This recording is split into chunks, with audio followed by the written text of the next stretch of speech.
Hello students, now we have to start the chapter that is outcomes of democracy. Okay, तो outcomes of democracy में हम अभी देख रहे थे इकोनॉमिक ग्रोथ एंड डेवलपमेंट कि किस तरीके से इकोनॉमिक ग्रोथ डेमोक्रेसी में थोड़ी कम है कंपैरेटिव टू द डिक्टेटरशिप या फिर कह सकते हैं नॉन डेमोक्रेटिक कंट्रीज। बट ये डिफरेंस बहुत ज़्यादा नहीं है ना, इट्स स्लाइटली रिड्यूस्ड, बहुत थोड़ा सा कम हो रहा है।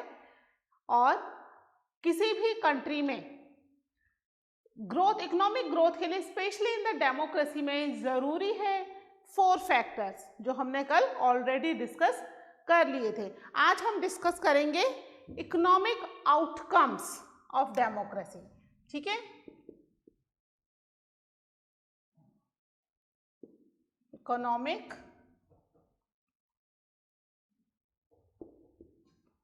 Outcomes of democracy. ठीक है, डेमोक्रेसी में इकोनॉमिक आउटकम्स क्या हैं, है ना। पॉलिटिकल तो हम देख ही चुके हैं कि भाई किस तरीके से accommodation, responsive and legitimate government होती है। ठीक है, तो इकोनॉमिक आउटकम्स क्या हैं? तो इकोनॉमिक आउटकम्स के लिए हमारी बुक में नीचे कंपैरिजन दिया हुआ है। देखिए, पेज नंबर बताती हूँ, पेज नंबर 94 पर। ठीक है, डेमोक्रेटिक कंट्रीज का, नॉन डेमोक्रेटिक कंट्रीज का। ठीक है, तो यहाँ पर ये कंपैरिजन क्यों दिया हुआ है, ये बताया हुआ है इकोनॉमिक डेवलपमेंट।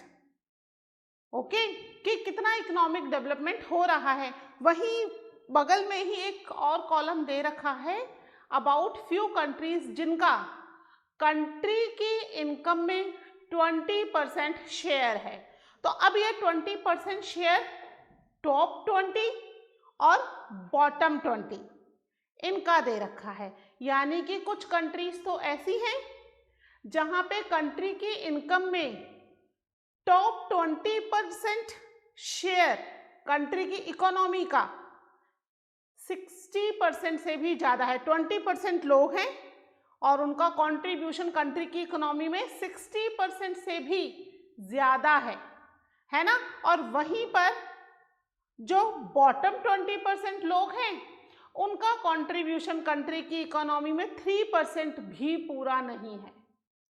इतना ज़्यादा डिफरेंस है among the top 20 citizens of the country जिनकी इकोनॉमिक ग्रोथ इतनी ज़्यादा है और बॉटम 20 जिनकी इकोनॉमिक ग्रोथ बहुत ही कम है।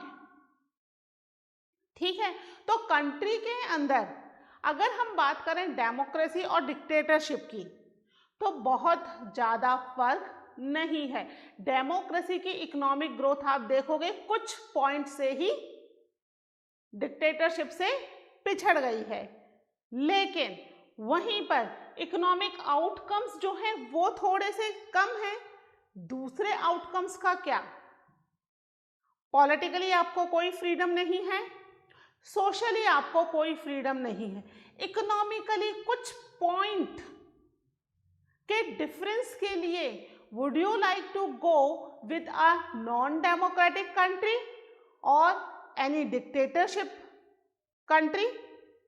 क्या आप पसंद करोगे कि आपका इकोनॉमिक भाई बहुत ज़्यादा डिफरेंस हो कि भाई डिक्टेटरशिप में तो एवरीवन इज रिच, है ना, सबके पास सब फैसिलिटीज़ हैं, कोई परेशानी है ही नहीं, और डेमोक्रेसी में तो हमें बहुत परेशानी हो रही है, तो चलो स्विच भी किया जाए।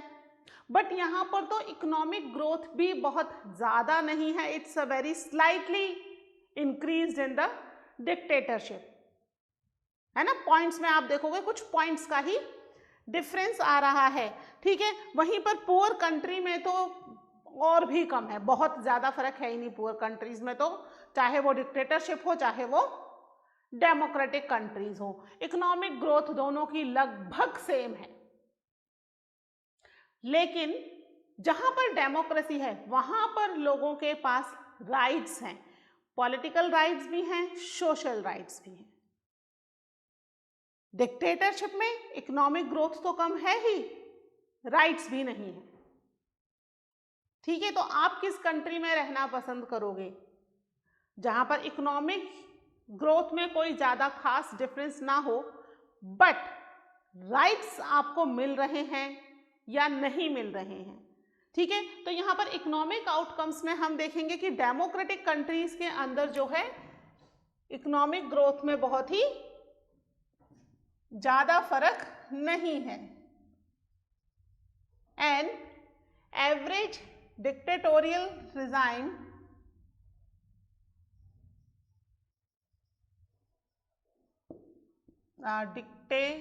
एक minute spelling,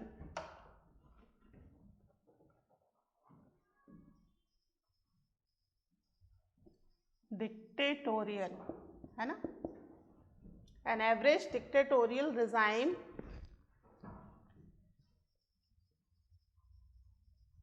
have had a slightly better record.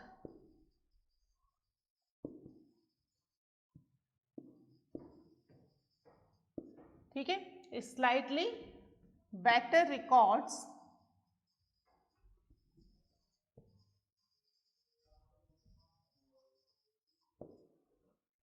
of economic growth।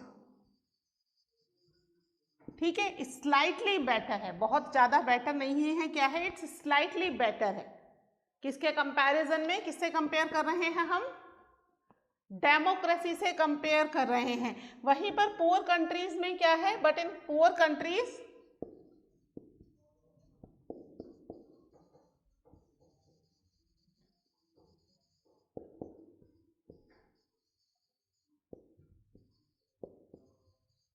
There is no difference. ठीक है, कोई डिफरेंस नहीं है, ज़्यादा डिफरेंस नहीं है, बहुत स्लाइट पॉइंट का डिफरेंस है, तो उसको हम कोई ज़्यादा बड़ा डिफरेंस नहीं मानेंगे। ठीक है, तो यहाँ पर क्या है, डेमोक्रेसी और डिक्टेटरशिप में इकोनॉमिक ग्रोथ में कोई ज़्यादा फर्क नहीं है, यानी डेमोक्रेसी भी वही इकोनॉमिक आउटकम्स प्रोड्यूस कर रही है जो डिक्टेटरशिप कंट्रीज आउटकम्स प्रोड्यूस कर रही हैं। ठीक है, लेकिन दोनों में फर्क किस चीज का आ गया, राइट्स का।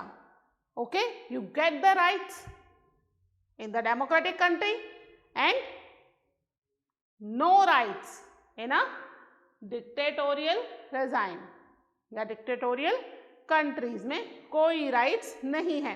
वहीं पर हम दूसरा एक ग्राफ देख रहे हैं।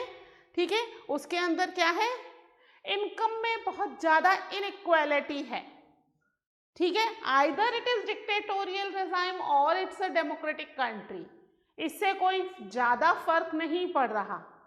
दोनों ही तरह की कंट्रीज में क्या हो रहा है, economic inequality with in the country है। ठीक है, कंट्री के अंदर ही जो टॉप 20 पीपल हैं कंट्री में, रिच पीपल, वही कंट्री की सबसे ज्यादा इकोनॉमी प्रोड्यूस कर रहे हैं। मोर देन 60% इकोनॉमी प्रोड्यूस कर रहे हैं top 20% people in the country. वहीं बॉटम 20% पीपल जो हैं वो 3% इकोनॉमी भी प्रोड्यूस नहीं कर पा रहे। Means they are unable to arrange their own basic needs. Food है, क्लॉथ है, शेल्टर है, बेसिक नीड्स नहीं उनकी फुलफिल हो पा रही हैं। तो यहाँ पर इकोनॉमिक आउटकम्स अगर हम देखें डेमोक्रेसी में, तो डिक्टेटरशिप से कोई ज़्यादा यहाँ फर्क नहीं हमें दिख रहा है। With in the country inequality dictatorship में भी है, डेमोक्रेसी में भी है। इकोनॉमिक आउटकम्स में कोई ज़्यादा नहीं, केवल स्लाइटली, बहुत ही कम पॉइंट्स में कुछ डिफरेंस आ रहा है। ठीक है, तो it's better to live in a democratic country, at least rights तो हैं, we can raise our voice, we can live with dignity, we have the equality, है ना, we can practise the religion, whatever religion we want to practise. ये सारी facility हमें केवल और केवल डेमोक्रेटिक कंट्री में ही मिलेगी, डिक्टेटरशिप कंट्री में नहीं मिलेगी। ठीक है, क्या है ये हम इनकम के बेस पर देख रहे हैं, है ना, कि जहां पर इनकम हो रही है विद इन द कंट्री के अंदर ही। ठीक है, तो in democracy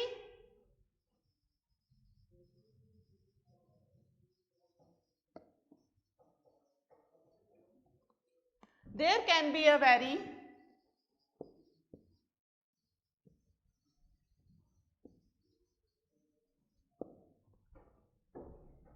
high degree of inequality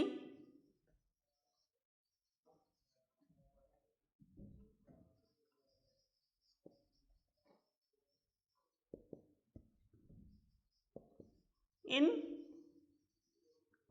income top 20%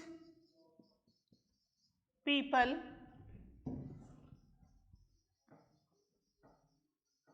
produce more than 60% economy of the country,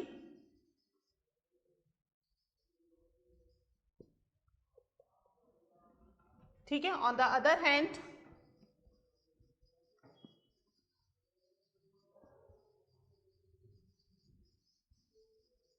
bottom 20% people produce, get नहीं आएगा, प्रोड्यूस है ना, तो bottom 20% people produce less than 3% economy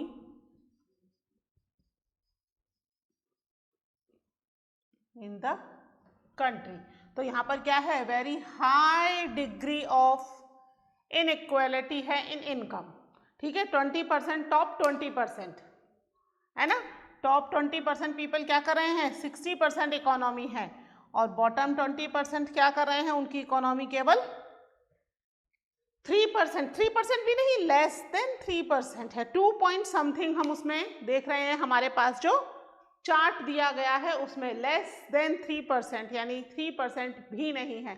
that means country के टॉप 20 लोग तो बहुत ही अच्छे से लाइफ स्टाइल अपनी वहां पर रह पा रहे हैं, वहीं बॉटम 20% पीपल बेसिक नीड्स भी फुलफिल नहीं कर पा रहे। ठीक है, तो ये जो है ये इकोनॉमिक आउटकम है ऑफ द डेमोक्रेसी, जहां पर इकोनॉमिक ग्रोथ ज्यादा नहीं है। ये चीज जो है ये डेमोक्रेटिक कंट्री में ही क्यों है, क्योंकि सोशलिस्ट कंट्री या कम्युनिस्ट कंट्री में क्या हो जाता है, जितनी भी प्रॉपर्टी है it is dominated by the government, है ना, तो वहां पर ज्यादा फर्क नहीं आता है। Okay, you note it down. फिर हम शुरू करते हैं नेक्स्ट टॉपिक। ओके,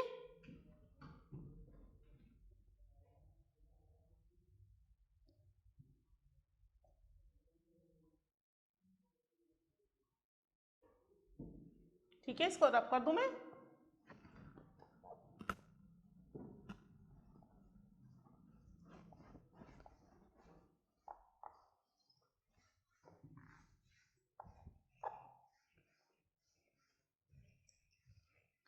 तो कंट्री के अंदर क्या हो रहा है, a particular section of rich people they enjoy all the facilities, है ना, वहीं पर ही बाकी के लोग उन्हें वो फैसिलिटी नहीं मिल रही है, यानी कंट्री में पॉलिटिकल इक्वेलिटी तो आ गई। हमने देखा था राइट टू वोट के लिए कंटिन्यू फाइट हो रहा है ना, राइट टू वोट सबको नहीं मिल रहा, लेकिन यहां पर तो इकोनॉमिक राइट्स भी इक्वल नहीं है।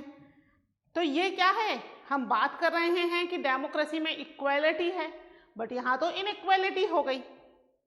ठीक है, तो हमारा नेक्स्ट टॉपिक जो है वो इसी से ही रिलेटेड है, that is reduction of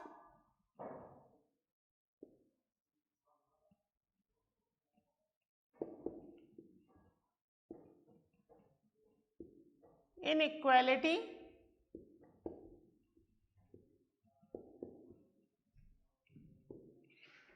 and poverty. ठीक है, इनइक्वालिटी और पॉवर्टी में रिडक्शन किस तरीके से किया जाएगा? रिडक्शन डेमोक्रेसी में अगर हम बात करें तो डेमोक्रेसी जो है पॉलिटिकल राइट्स हमें इक्वल देती है। ठीक है, पॉलिटिकल राइट्स सबके पास इक्वल है। We have the equal political right, everyone has the right to vote, everyone can select the government, value of the vote is also equal, है ना? ये सब चीजें 9th में हम पढ़ चुके हैं। तो डेमोक्रेसी में हमें इक्वल राइट्स मिल रहे हैं in the political sphere, but if we talk about the economic sphere we are not getting the equal rights. ठीक है, even few people in the country they are unable to fulfill their basic needs such as food, cloth, shelter। इस तरह की basic needs भी fulfil नहीं हो पा रही हैं। ठीक है, हाँ, हम पहले 9th क्लास में ही हम एक पॉवर्टी वाला चैप्टर भी पढ़ा था इकोनॉमिक्स में हमने। ठीक है, उसमें क्या था कि कंट्री की लगभग 25% पॉपुलेशन कैसी है? It's below poverty line.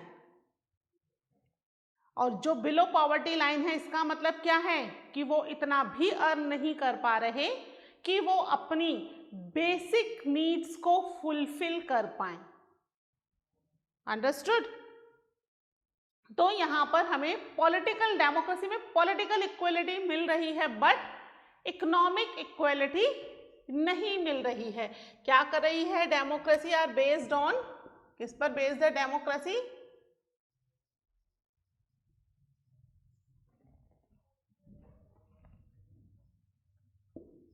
Democracy are based on political equality।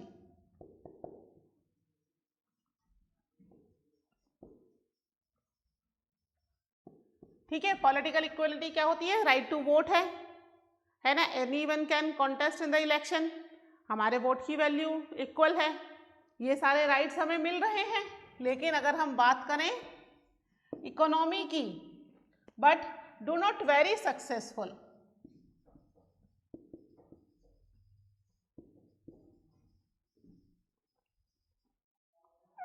very successful to provide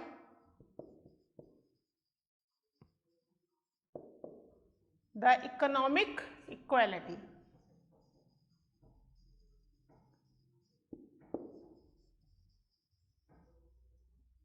ठीक है, इकोनॉमिक इक्वालिटी नहीं है। इकोनॉमिक इक्वालिटी का मतलब everyone at least has fulfil their basic needs, लेकिन ऐसा नहीं है ना? पॉलिटिकल इक्वालिटी तो हो रही है, इकोनॉमिक इक्वालिटी नहीं हो रही है। यहां पर a small section of rich people they fulfil all the basic needs. Country की अधिकतर प्रॉपर्टी पर उनका ही क्या है? कंट्रोल है, या हम कह सकते हैं कि वही कंट्री की मैक्सिमम इकोनॉमी को प्रोड्यूस कर रहे हैं। वहीं पर another section of the poor people they are can not fulfil their basic needs. ठीक है, अ स्मॉल सेक्शन, हमने देखा था ना, टॉप 20% क्या कर रहे हैं? 60% इकोनॉमी प्रोड्यूस कर रहे हैं, यानी बाकी की बची खुची 40% इकोनॉमी 80% लोग प्रोड्यूस कर रहे हैं। उसमें भी वो जो बॉटम 20 थे उनके पास तो 3% इकोनॉमी ही जा रही है ना, यानी उनकी इनकम इतनी भी नहीं हो पा रही कि they can fulfil their own needs, है ना? तो यहां पर टॉप 20 है या तो बहुत रिच है और टॉप बॉटम बहुत ही पुअर है। तो यहां पर एक स्मॉल सेक्शन है, a small number of ultra rich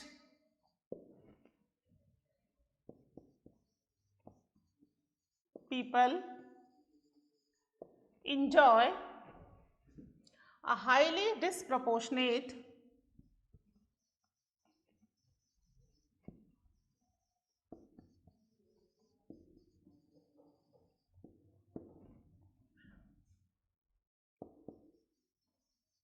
ठीक है, disproportionate share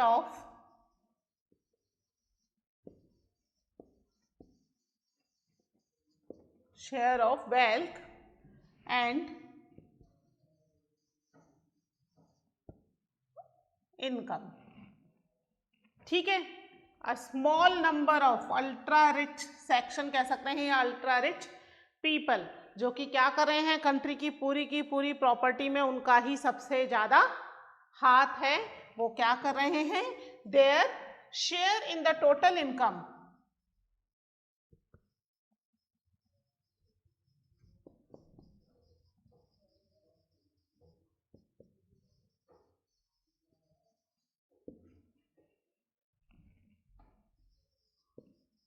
of the country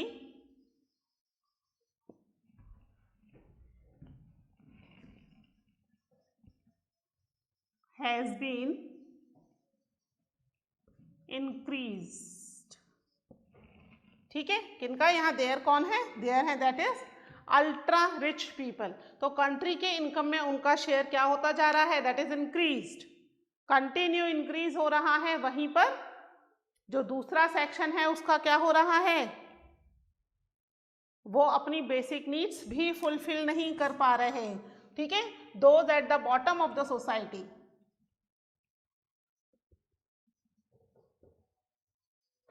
those at the bottom of the society were unable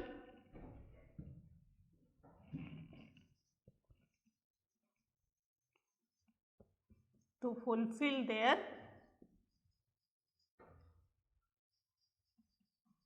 basic needs such as food, cloth and shelter।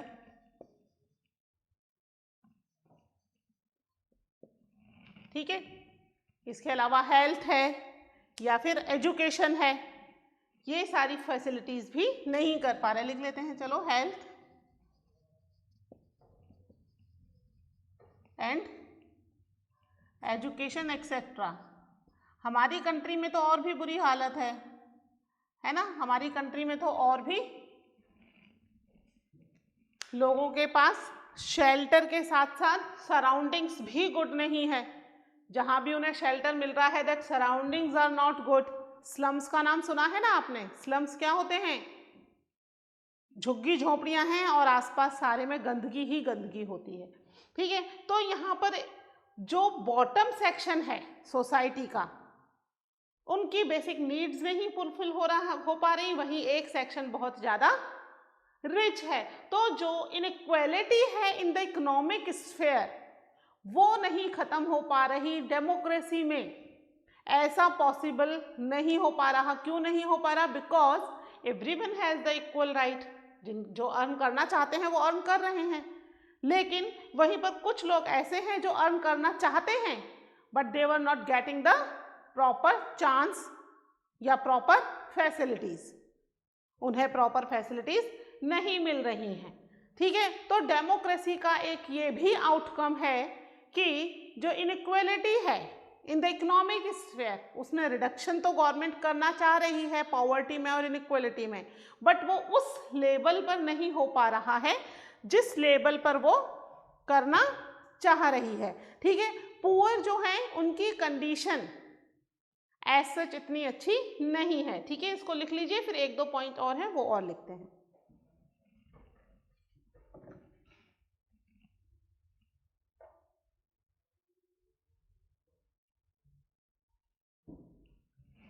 ठीक है, तो ये जो रिडक्शन है ये कौन करेगा, who will responsible for the reduction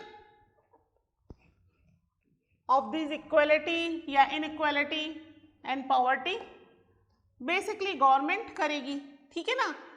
तो यहाँ पर हमने देखा है कि पॉलिटिकल इक्वलिटी तो है, यानी कि जो वोट देने का राइट है वो तो सबको है, एंड इक्वल राइट है, आइदर दे आर रिच और पीपल, वोट की वैल्यू सेम ही है, वोट की वैल्यू में कोई फर्क नहीं आ रहा है, चाहे आप बहुत अच्छे से भरपेट खाकर आए हो या भूखे पेट वोट डालने आए हो, है ना, उसमें कोई फर्क नहीं आ रहा है, पॉलिटिकल राइट्स आपको है। तो हम देखते हैं कि कंट्री में सबसे ज्यादा वोट पुअर सेक्शन ही डालता है। अंडरस्टूड? पुअर सेक्शन हमेशा वोट डालेगा। क्यों डालेगा? क्योंकि वो चाहता है कि उसकी कंडीशन सुधरे और जो भी नए रिप्रेजेंटेटिव आते हैं, maybe they will take care of them, उनकी कंडीशन सुधारने के लिए वो काम करेंगे। तो हमेशा जो पुअर सेक्शन है वो एक सबसे बड़ा वोटर ग्रुप भी है और कोई भी पार्टी इस वोटर ग्रुप को खोना नहीं चाहती। समझ रहे हो आप बात को? क्या होगा अगर सभी रिच हो जाएंगे? मैंने आपको बताया था ना कि कंट्री में जब भी वोट डाले जाते हैं सबसे ज्यादा वोट पुअर सेक्शन डालता है, उसके बाद मिडिल सेक्शन डालता है, सबसे कम वोट रिच सेक्शन डालता है। क्यों? क्योंकि वोट वही डालेगा जो चाहेगा कि गवर्नमेंट उसके लिए काम करे।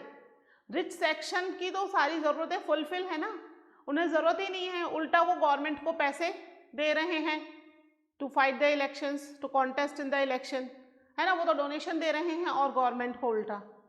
तो उन्हें ये जरूरत नहीं कि वोट डाल करके जो भी आएगा, उन्हें पता है जो भी आएगा हमने क्योंकि इतना डोनेशन दे रखा है हमारे वेलबींग के लिए काम करेगा।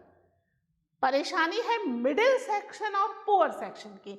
इसमें भी पुअर सेक्शन अपनी बेसिक नीड्स फुलफिल हो जाएं और थोड़ी सराउंडिंग क्लीन हो और दूसरी बेसिक फैसिलिटीज अवेलेबल हो जाएं, इसके लिए वो चाहता है कि एक ऐसा रिप्रेजेंटेटिव आए जो उसकी फैसिलिटीज को बढ़ाए।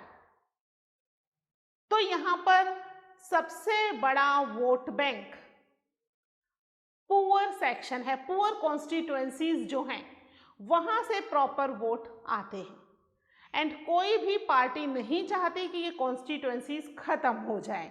अगर वो नहीं होंगी तो फिर वोट डालने वालों का परसेंटेज बहुत ज्यादा रिड्यूस हो जाएगा, है ना।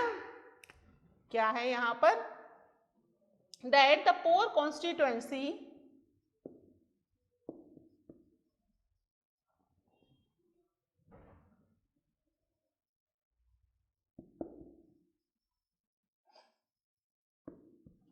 ठीक है, a large poor constituency, a large portion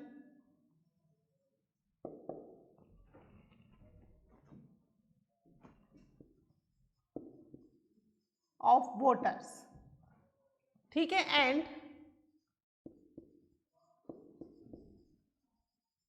no party wanted to lose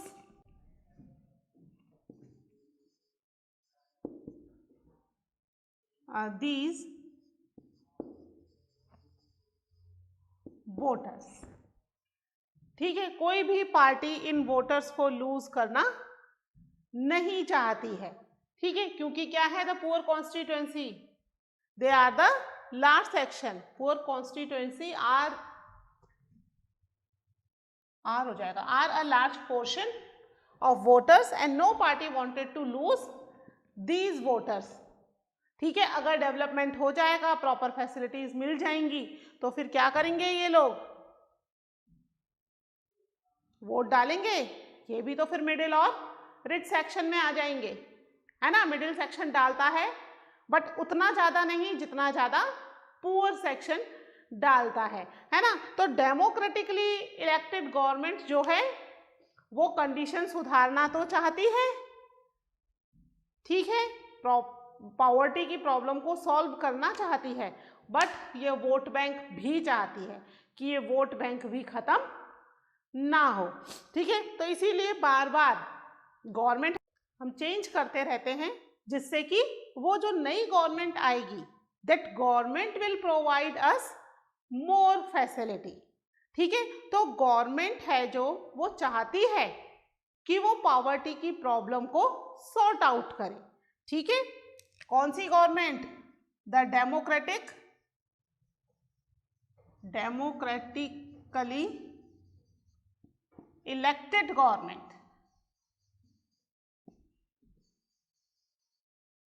elected government, ठीक है, वो क्या चाहती है? Are not